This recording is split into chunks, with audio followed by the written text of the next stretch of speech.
Hello friends, welcome back to my channel রান্না মানে ভালোবাসা।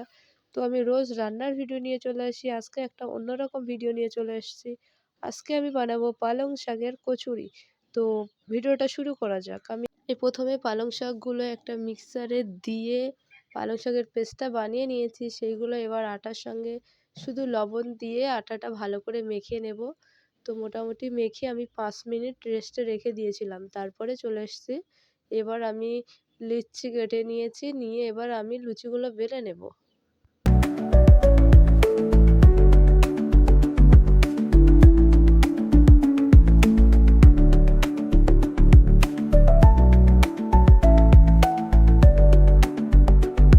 একটা কড়াইতে তেল দিয়ে নেব, নিয়ে লুচিগুলো ভেজে নেব।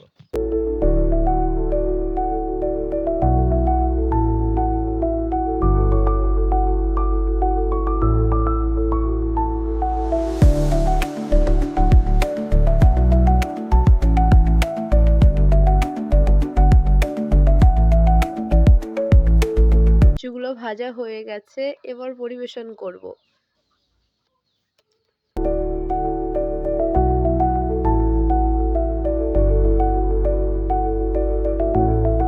ভিডিওটা ভালো লাগলে অবশ্যই লাইক করুন আর কমেন্টে জানাবেন। নতুন হলে আমার চ্যানেলটিকে সাবস্ক্রাইব করে আমার পাশে থাকবেন।